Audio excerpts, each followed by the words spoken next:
Okay, so I'm giving a minute of thought, and I'm thinking that I'm just gonna show chapters 1 to 4 again, cleaned up.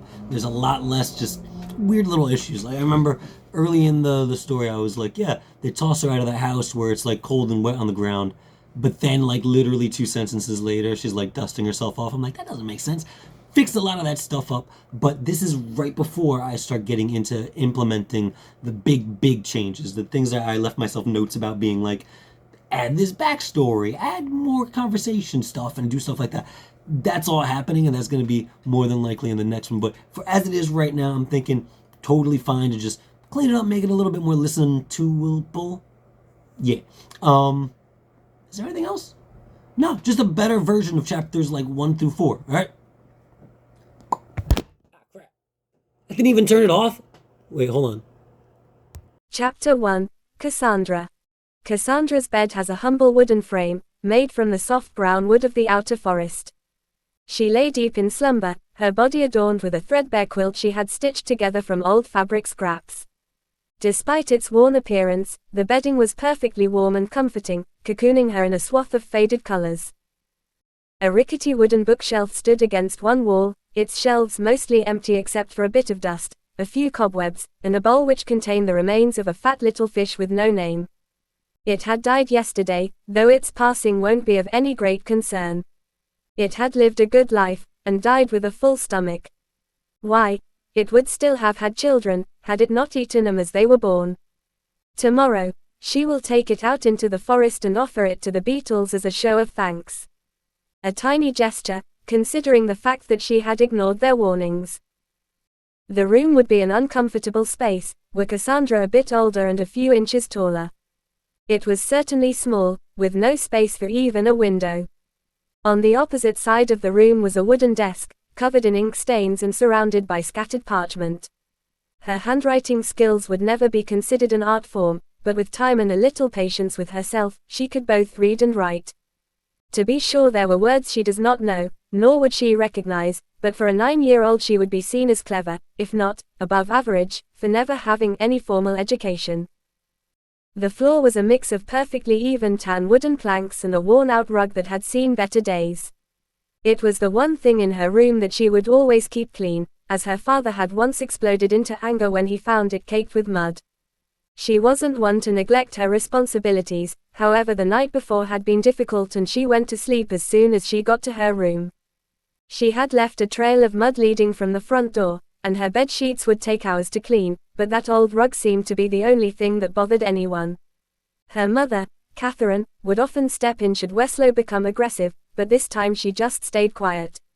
It was her way of agreeing with him, and she hated it, but she knew it must have been important to the both of them. It was a simple mistake that ended with more than she cared to go through, so for everyone's sake, it was kept spotless. The pattern of intricate designs were long faded from years of use, but the overall color reminded her of bright red tomatoes, which had been on her shit list since before she could remember. Cassandra groans and turns over in bed. She can hear the sound of glass shattering and yelling through the heavy wood of the walls, but it had become common to her unconscious state, as something most usual within the house. Like the cracking of logs over a fire in winter or the sound of the rain crashing upon her small cottage in the woods, it was not enough to pull her out of her dreams. As far as she was concerned, the earliest moments of the morning centered on having a bear for a pet. It seemed her parents were away, and even though it was very small, she ran about the cottage, overturning furniture and altogether, overreacting. Before the screams of the next room could register with her, Cassandra's thoughts were of how silly she was behaving towards a very friendly little bear. It was a foolish representation of herself, and she found herself immediately annoyed. But the space around her melts away as, finally, the real world begins to sink in. She can hear her father yelling unrecognizable words, and her mother, screaming. Cassandra throws off the layers of patchwork that make up her sheets and runs towards the adjacent room, but her parents' door is shut. Even at the age of 9, she knows she could never move it an inch. The wood was different from most because it was almost as hard as stone. But still, the house shook as her father raged against whatever drunken irritation possessed him today. Catherine would often pull Weslow away in these moments, giving Cassandra time to go elsewhere of her own accord. The heavy doors became the armor her mother used to protect her until he eventually calms. But today, Cassandra has had enough. She pounds her small fist against the door and screams for Catherine, who can be heard sobbing. Time dragged on as Weslow slowly opened the door, but before she could spot her mother through the upturned furniture, fallen books and smashed artwork, Weslow pushes her to the ground. The look on his face took the fight out of Cassandra, and her voice caught in her throat. His rage seemed so out of control that his red and watery eyes reflected the smoldering embers of the fire that had lit the living room. "Get out," he says coldly, his tone flat and emotionless. Pulling her by the collar of her shirt, he opens the front door, and tosses her out like a disobedient pet, onto the cold and dry morning dirt. A small gathering of debris broke the worst of her landing, but she still fell hard and rolled side over side for several meters. Cassandra picked herself up, her knees scraped and her heart pounding in her chest. With a grimace plastered across her face, she dusted herself off as best she could. The cold dry dust would work well enough to stop the tiny spots of blood that began to pool over the broken skin of her knees. Unlike a certain friend of hers, she had no skill for the tricks that could cast off dirt, or how to tell directions with nothing but a feather. Or even the skills of her friend Yeslin, who was slow to learn most things, but excelled at mixing herbs. The sort that could accelerate the rate at which small wounds heal, would be a useful one to pick up, and she reminds herself to ask about it when she sees her next. The sky was a dull, ashen gray, which cast its gloom over the clearing around her home. The weather perfectly complemented her mood, and she found herself feeling thankful the rains had passed by the time she made her grand arrival out into the world. No more than a few patches of grass grew so close to her house, and so Cassandra liked to think that her father poisoned the very ground with his presence. She looks up to her home, its dark blue wooden walls standing tall and imposing, while she could do nothing but shake her head to clear her thoughts. Today was just another addition to the list of crappy starts to what is usually a pretty good day. The sounds of earthenware containers shattering and furniture being destroyed was going to continue, but the house would never let the sounds escape. She had seen little in that brief moment through the open door, but it had told her everything she needed to know. Cassandra's small fists trembled with anger as she thought of her mother trapped in that kind of tempest. Weslow's face, contorted with fury, was etched into her memory. But her mother would endure, as long as Cassandra left and stayed out of the way. She knows he couldn't hurt her if she stood up to him, her friends have told her all about the way he gets. He stumbles into town, already reeking of alcohol, then continues from bar to bar until he starts a fight, eventually getting beaten and thrown into one of the hundreds of alleyways. Possibly, the only positive thing anyone's ever said about him was that he somehow managed to live so long, but Cassandra was not convinced anyone ever meant it as a good thing. Long stacks of blue logs made up her home, with wood that was impossible to harvest unless naturally fallen. While en route they would be as hard as stone. Nearly as hard as stone, meant that getting back inside would never work. It left a sickening feeling in her stomach, but if she remained inside she would only risk getting the worst of Weslow's anger. She walks to the back of her home, her bare feet atop the cold-packed earth sending shivers up her spine. But fortunately or not, this wasn't the first morning of its kind, and Cassandra was ready. There were never any sounds this close to her home. The massive trees prevented any substantial breeze from passing through, and the animals seemed to avoid the large clearing of their property. No birds with their morning song ever greeted Cassandra's arrival, but at the least, there would be plenty once she got closer to the forest. After moving a few carefully placed stones, she gathers a small pack of clothes from a box, wrapped in a brown scrap of fabric, and removes a small blue knife, found several weeks ago as she traveled through the forest. She stares at it darkly, and remembers her mother making her swear to never harm Weslow, even though she thinks it would be pretty easy to catch him unaware to end both their problems at once. She made the promise with blood, but it was what it took for Cassandra to begin her training, and she would never betray her mother's trust. The tiny scar on her thumb reminded her of that much. But still, you grow stronger every day, Catherine would say, and Cassandra knew it wouldn't be long before she would put a stop to her father's nonsense. Deciding to focus on getting through the forest, she takes the knife and cuts a strip of cloth from her pack. She takes a few small blue leaves and wraps them around the wooden blade, their leathery toughness making them a suitable sheath. She had to use every resource available to her, and so her clothes were also made from the forest leaves. Layers of them sewn together and treated in oils would retain their soft and supple nature, and a simple tunic design allowed her plenty of mobility. After pulling the clothes over top of her nightgown, she uses the strip to tie the bundled-up knife, just below her knee, before setting out into the forest. The cool morning air wrapped around her, casting off any remaining haze from having woken up no more than a few minutes ago. The sky above was a tapestry of thin gray clouds, moving slowly as the rising sun peeked out over the horizon. It was going to rain again, but for now the crisp earthy smell was something to enjoy. Once she gets to the city, it would be very different. The forest always seemed to welcome her, with its ancient trees standing tall like sentinels, their branches reaching towards the heavens. The massive leaves above provided few patches of dappled sunlight, yet still it danced upon the forest floor, illuminating vibrant mosses and wildflowers that painted the landscape in a riot of colors. With each step deeper into the woods, Cassandra's senses heightened. She could feel the coolness of the forest floor beneath her feet and let out a small shiver. Her shoes were made of the leaves of the forest, tough, thin, light, supple, and waterproof, but at the sacrifice of warmth. She decided that she would set out for a run to warm up, and Cassandra takes off into a steady, though cautious jog. The softness of the moss clung to the tiny hairs of the fior leaves that cushioned her soles, but it also helped keep her steps silent. The occasional rustle of leaves, as unseen creatures scurried away, helped set her mind to task.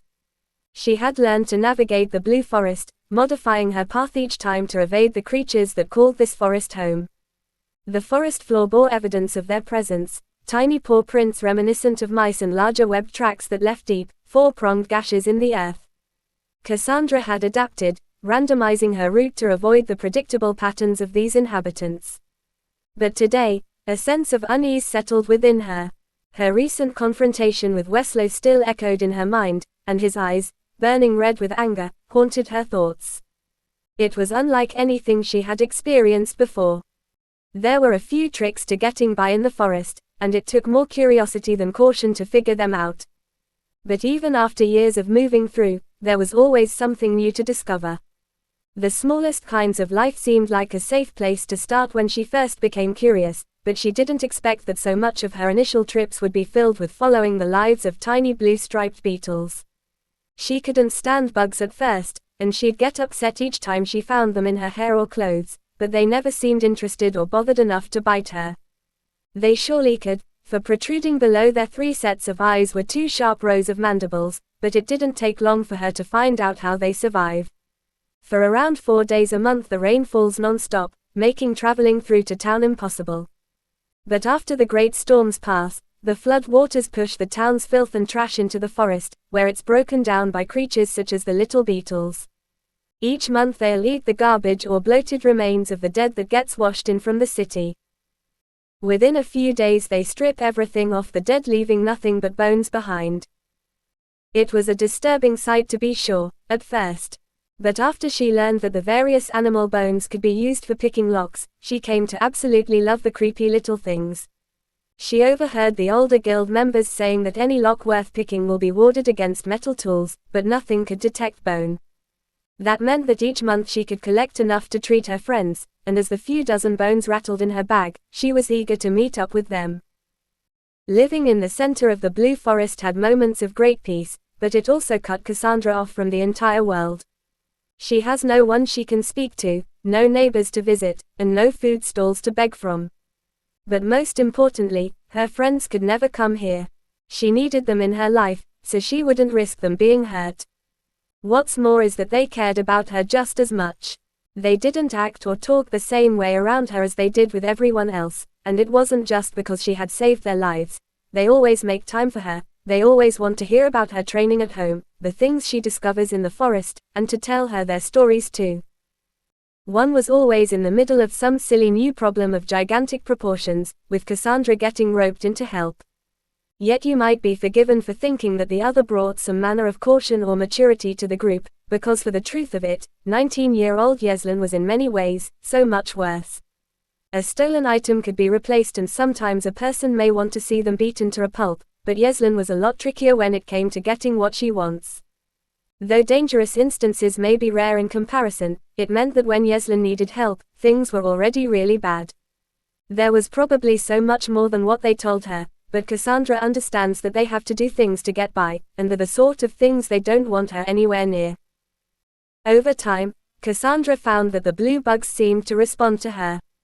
This took quite a long time to notice, but eventually, they weren't in her hair anymore. At times a large group of them would rise up out of thin air, directly in front of her path, gathering en masse to the point where she would have to find another route through. On more than one occasion she had even gotten lost, only to follow a path of beetles towards where she needed to go. Not back to their nest or back where she came from, but as though they understood her intentions and were doing their best to help. Such behavior didn't extend far beyond little bugs though, and after the sun sets there was nothing that could help. Everything about the forest was hostile at night, down to the scattered red vines that sought to expose anything unnatural to the forest that happened to stop for more than a moment. They illuminate when disturbed in places where the sun cannot reach them, and at night. They were also why cutting a path through wouldn't work. They're hard to see and once severed, every attached section for 3 meters would instantly glow. Even if only for a moment, being exposed so clearly would draw out the worst kind of attention. With the light still piercing through the trees, this would be among the last chances she gets to be still until she reaches the other side of the forest. Squatting down to steady her breathing after her run, she closes her eyes to recall the events of that morning.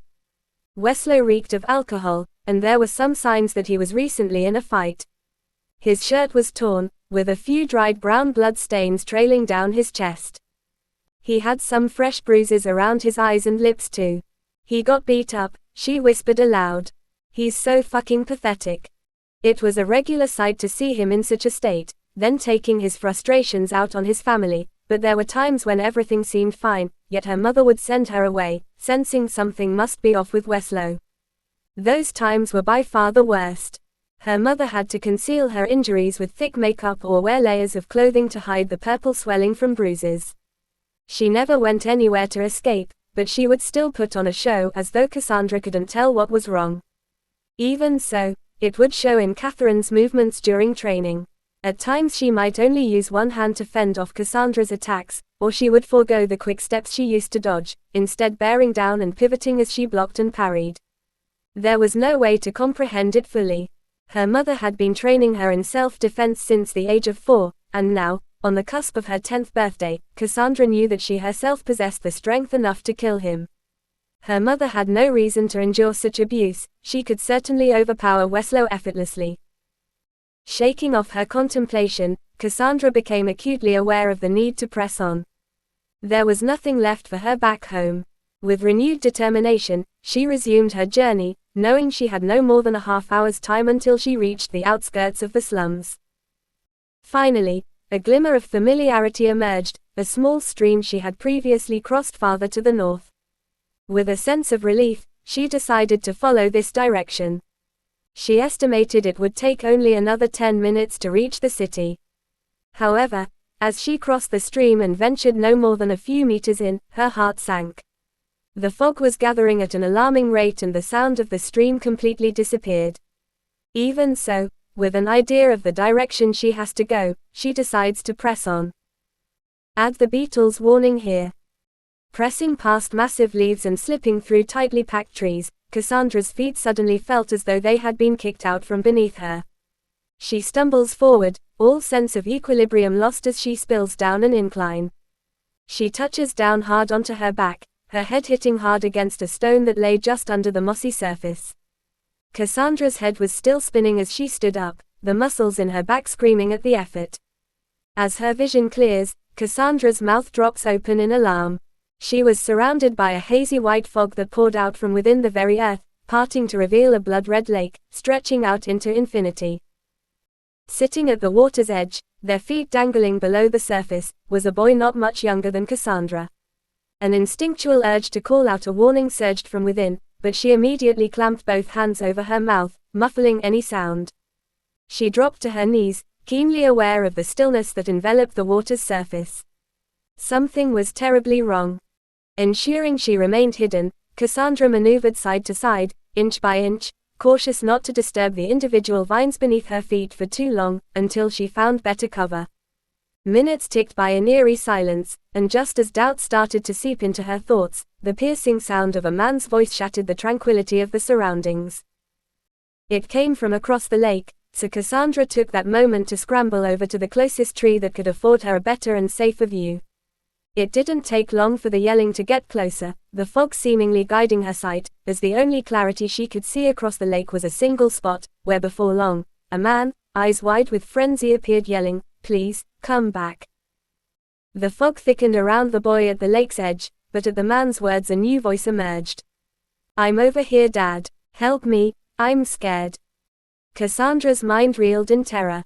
This wasn't right. The voice of the boy emerged through the fog, but the figure at the edge of the lake had still not moved at all.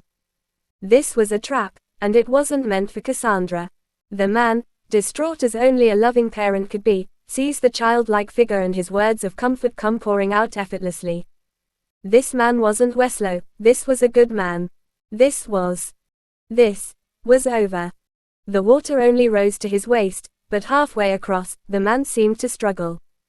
The mud had ripped the shoes off his feet, pulling him by force with every step he takes. He stops for only a moment, his energy draining rapidly.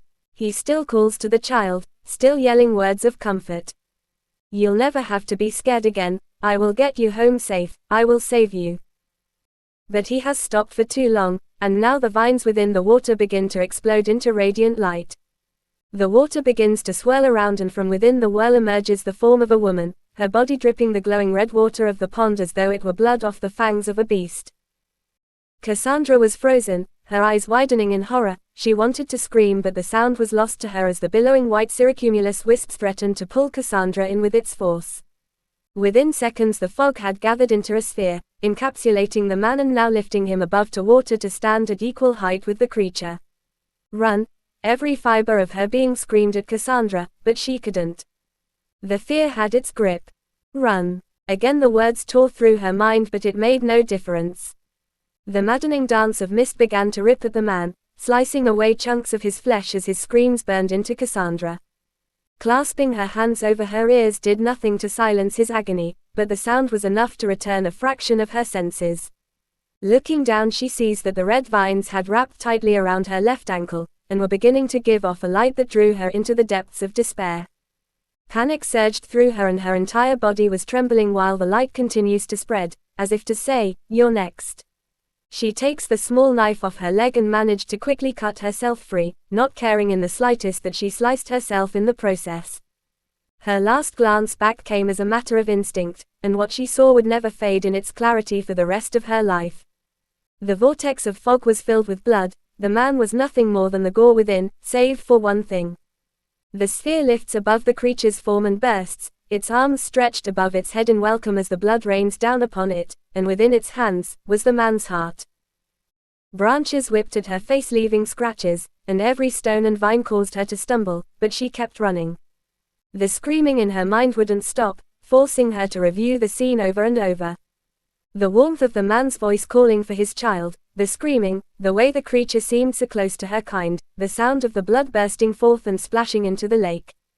There was no order to what happened, just relentless flashes with increasing clarity for every instance that played on repeat.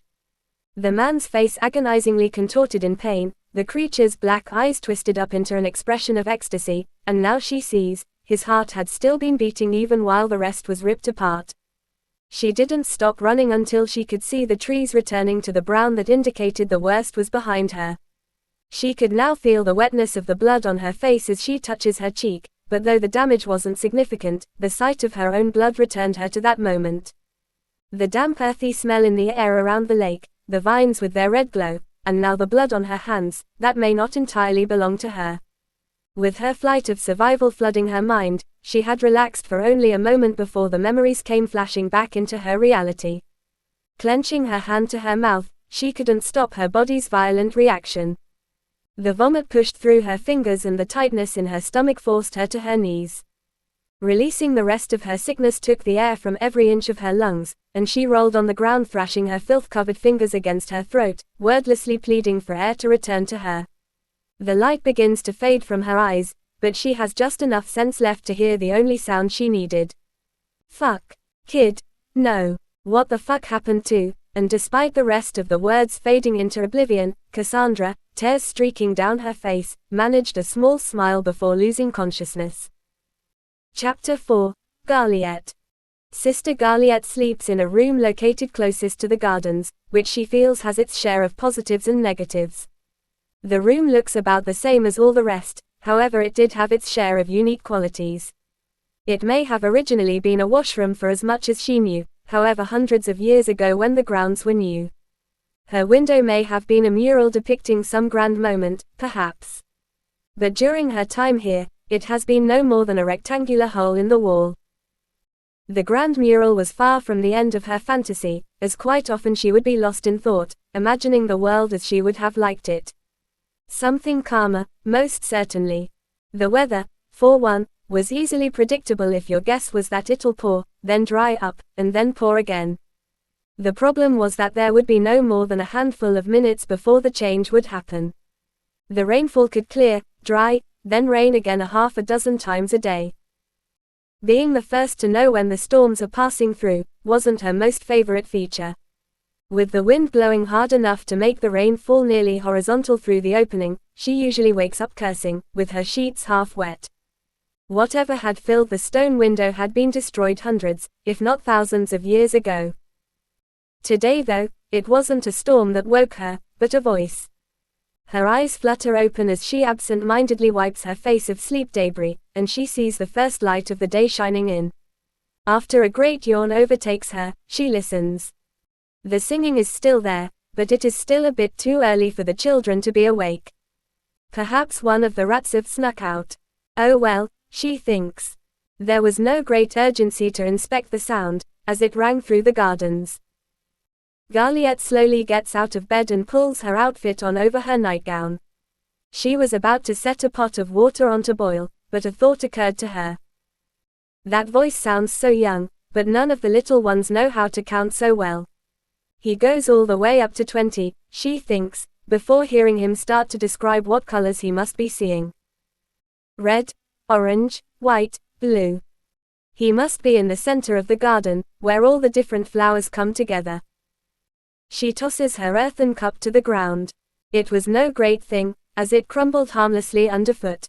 It was the last of a batch she had made less than a week ago, but she would shape and fire a dozen more by the end of the day. For now, she was nearly frantic with excitement, and another broken cup didn't matter. Today, a new child may have arrived at Helu's diem. A small child by her guess. 4, maybe 5 years old, with a clear, beautiful voice, who was singing every word. It was a boy, which flitted through her mind as a negative, as she was hoping the next would be another girl, but the thought was swept away and replaced with her image of him as she quickly made herself the very least bit presentable, before throwing open her door and running toward the gardens. 1, 2, 3, 4, 5, once I caught a fish alive. From the moment she left her room, his voice was lost as she ran down the oppressively lightless hallway, but before she could pick it up again, the worst possible thing that could happen, happened. Rebecca had also woken up and stuck her head outside her door in time to hear Garliette charging toward the gardens. Her eyes grew wide as they quickly adjusted to the darkness, and understanding became evident. Still in her frumpy white sleep cottons, with her face covered in a thick green herbal mask, she made her move. Rebecca had no window in her room, so she could not have heard the boy, but everything about Gal's demeanor told her enough. "Not again, you evil witch!" she yelled as she burst out of her room, positioning herself to intercept Garliette. With a pass of her hand, the muddy face mask was swept away and thrown to the center of the hallway. "Out of my way," Gal yelled. But Rebecca would not back down. Most of the children staying on the grounds were in their middle years, a stubborn time where they do their best to ignore every ounce of advice. There were a few, no more than several months old, but their care was decided upon by vote and tally. For Garliette to be in such a state, meant that they must be between 2 and 6 years old, she thinks. But in the rare instance a child should be found by a sister, she would be in charge of the child for a week, and if compatible, possibly for months beyond. Answer: due to the rectangular hole in her wall, Garliette has been able to spend with them, what most would consider to be the cutest and most influential stage of their lives. Where every day is a fun new adventure as they look to her for help in their new environment. Where her guidance will live within them, forever. Her room gave her the advantage here, but she had to get past Rebecca. If I could just time it right, Gal thinks, Becca will only have one chance to stop me with one of her silly little magic tricks, but which one? She had 5 that Gal knows of. She can see clearly in the dark, but that wouldn't help her avoid getting bowled over, she thinks, as Rebecca is much smaller than her.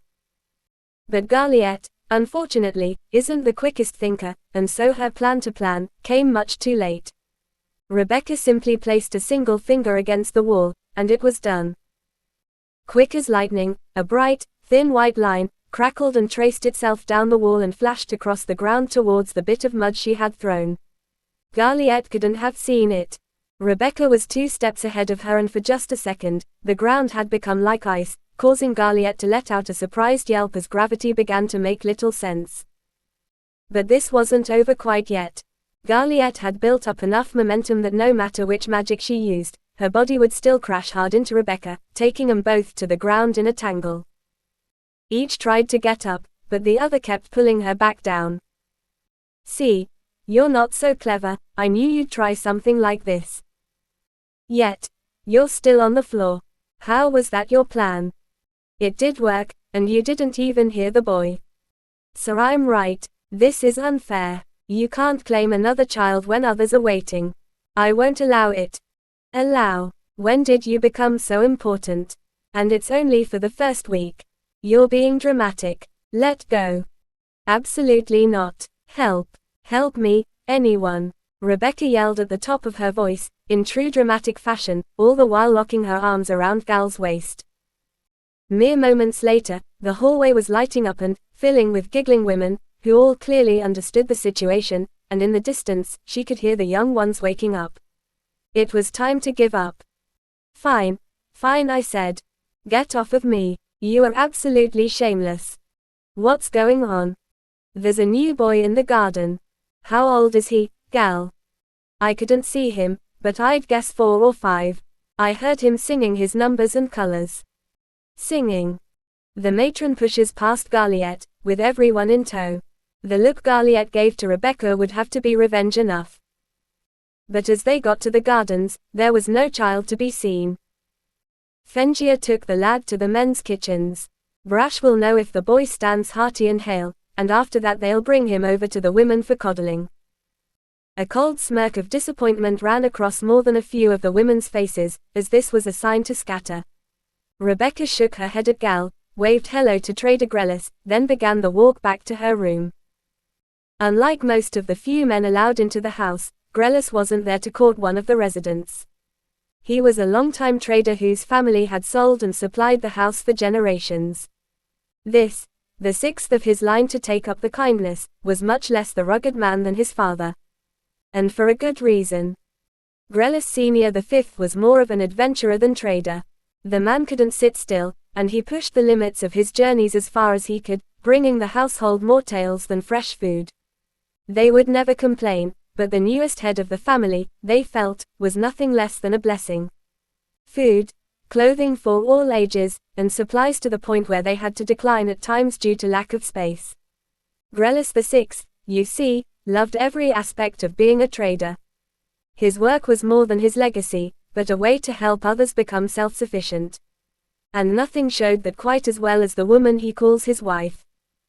Where's your better half? She took off to the slums again, said something about the game those rats play. I don't remember the name, but she took a bag of those pressed leaf spheres they toss about.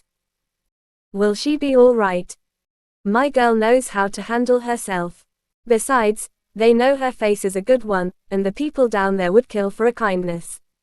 Sorry to the one who tries to take her away from that lot. But enough of your niceties, go on and ask about the boy. How old is he? He laughs heartily, you're as obvious as the weather. He's 3 years old. How do you know that? He told me. He speaks. Quite a lot, in fact. Nothing like you and me having a chat. Ya see, he says everything in song, but if you can follow his mind a bit, you'll see what he means. Wait, but where did he come from? Do you know that? I do not. Found him sitting on that patch of grass I planted a few years ago, naked as a bird and having a bit of a song. Which grew in wonderfully. You know, I got the seeds for that garden from. Her expression soured towards the change in topic. Ah, never mind. You only have ears for the lad I see, and I don't blame you. Charming, wouldn't do the boy justice. I doubt the matrons will keep the boy for less than a month before saying he's clear to be amongst the sisters. But don't believe, I put him in some fresh clothes after getting a diaper on him, and he's as healthy a boy as I've ever seen. They wouldn't. I'm mostly pulling your leg. Everything about the boy is true, but it's more likely they'll want him making his introductions sooner than later. He's gonna be good to have around. Thank you, Grellis. Go on. But first, I nearly forgot, take this to your man Yaston, he says as he pulls a dusty old book from his pack. The child had me forgotten that I was holding on to this. Of course. She didn't know why, but as she waved goodbye to Grellis and walked closer to the men's kitchen, she began to feel nervous. She was awkward when turning down her fair share of advances, but they weren't the sort to persist. Honor for the men meant believing that any of them could be reconsidered even after having been refused. They would remain respectful at large, but the kitchens were a different story. There were no classes for the young to attend, and they could leave at any age should they decide. No adults were allowed to press their knowledge, so they used other means to gain their interest. And for the last few years, the young were most in agreement that the food they ate during their lessons with the men was better by far. Entering the kitchens would be a hassle, but she would deal with it. She doesn't think that either of the two who've pledged themselves to her would be there. Joran would be preparing survival activities disguised as games for the young who were near the age of confliction. He would often consult her whilst devising these elaborate exercises, always unsure of whether a fun activity had taught enough or whether a serious lesson was fun enough. Like the others, he was in his own way, perfect. Taller than her by a hand, with a lean and muscular build, one would be forgiven for assuming he thought of nothing more than his own reflection. Nothing at all like Yaston, who persisted in looking as though he most recently tumbled down a hill. He was quite charming when he wanted to be, but he loved nothing more than to collect and restore the crumbling works of literature that the trader Grellis would sometimes stumble across. How she wound up with a pair of brothers as options was the talk amongst the other sisters for a time. But for the truth of it, she had come to consider each as dear to her. But they likely wouldn't be there. Instead, Virian the Hungry, a younger man to the house, lingered beyond the entrance to the underground men's kitchens. They've kicked you out again. I know what you're doing. She'll try to talk to you, they said, all nice and casual. Then before you know it, she'll have you in her pocket. I haven't a clue what you're talking about. Who told you that? So you're going to stop me from entering then? Not at all, go ahead. I'm a man grown, so they really have no business putting me on guard duty over the silly pissing contest they play with the women. What about learning how to cook? I heard Brash wanted you helping out. He assumed that my work with blades would do well in the kitchens, but it's not for me. Why not teach the young? There's plenty of room for further education, and the times aren't getting any easier. Best not, or we'll have the lot of them throwing spoons against the walls by sundown. Then I'd actually feel bad during a scolding from Brash. He's far too serious. If it were up to me, let the children throw spoons, did you say? Why spoons? What madman puts a blade in a child's hand and tells em to toss it? Best get the aim down first, safety first and all that. Oh right, you see. You already sound like a teacher. Let the rats throw spoons or whatever. Then they can learn how to mend it and how to fix a wall as well, huh? I'll tell Grellis we need some supplies and I'll have a group for you by tomorrow. That way Brash shouldn't have to yell, and when you're dead and gone the little ones will keep your lessons alive.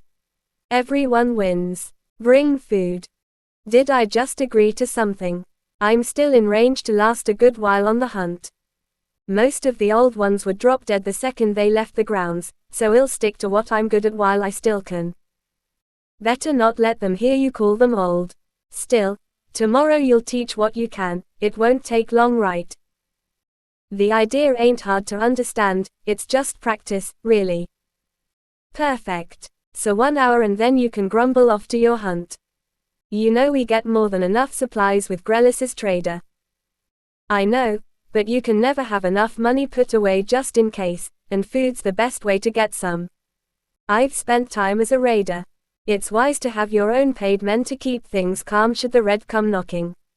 This place has only known peace since I've been here, and I'd prefer it stayed that way. Thank you ver. Put in a good word with Rebecca for me, will you? Oh, and they'll ask what happened to me. What should I tell them? The truth, of course. That I was no match for you at all. A chorus of noise assaulted her all at once. The sound reminded her of the battle arcade the warrior men set up for the young ones. Nothing at all like what one would expect from a kitchen run by Brash. Quiet when at work, he was warden and executioner of any who would disrupt his flow. A state the kitchen women would often compare to a function of their own biology, mocking him as best they may, for what else could they do? The man will cook for everyone except the adult women, a historical first for the house, leaving the other men to handle preparing ingredients and forging the occasional worn-out plate or cup. The women's kitchen became more of a meeting room for discussion or gossip than necessary for the running of the grounds. Though less than 50 rats, the 5 women who've chosen to run the kitchens used to struggle to feed every age every meal, let alone have time to manage lessons for the lot, and wash the clothing of the 22 girls under their own care. Before he arrived, the meals were very often a test of patience. Some of the younger ones would always end up refusing a meal, and the older children would pick at their food with very little enthusiasm. Instead, they would socialize, with childish pestering leading to fights among those closest to leaving the grounds that would leave the floor littered in the soft and crumbly remains of their cups and plates. Firing new ones every meal was exhausting for everyone. But now, you would hear nothing but the sound of food being devoured. No longer did the little ones complain, nor did the older ones have time to argue. They would finish their meals and go off with renewed drive toward whatever stood before them that day. Perhaps what insulted the women the most was that Brash had gotten to Trader Grelis. Under normal circumstances, Gal would have refused to believe that any of them could keep something to themselves. They had never kept secrets, as though the idea itself was unfathomable. Grelis III was said to go so far as to answer questions by singing outlandishly long and detailed songs and poems about how she learned the information. It was known to everyone that if you had something to keep hidden, you should never tell it to a trader. She thinks the saying must have originated with Grelis I, but to the point, Grelis VI would not share the ingredients he collected for Brash. We go way back, and I owe him a life debt. He saved our eldest from a bad spot, and he's been a good friend to our family for many years. I know how he is about his food, so I can't say nothing more. It would be much simpler if the head of the women's kitchen were of a softer temperament. Upon meeting Brash for the first time, the man had prepared a few meals as a courtesy, but she chose that very moment of goodwill to offer very harsh critique of his dishes. She would think of herself as consumed with regaining her position as best in the house, but it was clear to everyone else that she was completely in love with the man. But from the bumpy beginnings, things have only progressed negatively. As Garliette moves down the short hallway, it occurs to her that she's lightly pressing one foot upon the ground before the other. What's gotten into me, she thinks before straightening her back and clearing her throat. Her intention was to announce herself and demand they show the boy to her, but a loud, a hum, behind her nearly made her jump out of her skin. With her vision finally adjusting to the dim light within the hallway, she turns, only to find herself blinded again. No bother having Tar dress down Virion if it's you, what mission did you press upon him? How does your mad beard not shed throughout the entire kitchen? She says, as she takes a step away to disentangle herself. Because it knows better. Answer or I'll tell your pretty brothers in perfect detail how I caught you sneaking in here like you meant to make off with the child in a flour sack. He'll be teaching a class in the morning, she says in a mumble. It's only an hour, but more urgently I must inform you that he called you an old one. So what that I'm old? His lack of respect is mutual in any case. How a man could throw a blade makes zero bloody sense to me. But you did walk right by me without a single notice, so nothing seems impossible anymore. But I'll make a cook of him if it kills him. Your passion is an inspiration, now, can I? No. Go away. But a grin spreads itself upon his face as he says, we've already named him. No, you did not. You're right, it's more truthful to say your man Grellis named him. I'll kill him. You won't. And he didn't do it with intention in any case. Says, make sure the lad's hearty and hale, and since then when we ask the boy's name he keeps singing the words, hearty and hale. He seems born with the hearty bit, so our wish for the lad is that he be hale. Garliet says, I am defeated. Today is proving to be irksome. Do you intend to keep him with the men? We could, and probably should, but this turn we've got men better suited for war than childcare. No one would deny that the system you women have done up with, haven't you kept those rats alive for years longer than most of 'em out there? You mean it. I would think a man of war would find our way too loosey-goosey. I don't know the last words, but I get your meaning, and yes. It should not work, and I don't know how it does, but they leave here strong. If you let me at least see the boy. Hale. Yes. I will help you with your heart condition. My what? Miss Dewelve, I believe. What can you do? A lot. Now let me in. I do not trust your mind. What exactly will you do? I'll tell her the story of how you named the boy. But I didn't. I'll not have you lie to her. You'll just have to tell the story to her, properly, over dinner. I doubt that she often hears such things about you, and I couldn't, not over dinner. I can't seem to find my words when she looks at me. I'm saying I'll figure something out. She's just not the easiest to talk to. Go in, but we have a deal. I swear to it. Thank you, brah. Get a move on. Okay, all right.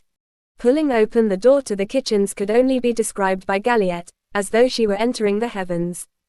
The room was a spotless and shining white, and the reflection of the tube lights running along the ceiling instantly blinded her as she entered past the pitch-black hallway. It was only for a second, but the noise within made it feel longer. She blinks a few times and she comes to see 5 men staring at her with shit-eating grins on their faces. Galliette looks from corner to corner of the room, and doesn't see the boy at all. Before her mouth could open, the meme broke out in laughter from the absolute dumbfounded expression on her face. And then they sang. Hearty and Harley, hearty and hale. They repeated the words with sharply rising and falling inflection, changing between a soft, almost girlish pitch to a low, deep rumble. Where is he? Brash. Get in here please. Ah. That was quick. Your man Yaston took the lad through the underground to the matron then, it seems. I was told he was on the way. Brash couldn't have known, they left seconds ago. Deal's a deal. Fuck. Any luck I could go through and none. Ain't no light down there, and we've got no one to spare to guide ya. Normally we wouldn't take a lad that young through, but when we heard Yaston he ran right into the tunnel. Yars has got him, but it doesn't seem to bother him a bit. The dark, I mean. What was he like?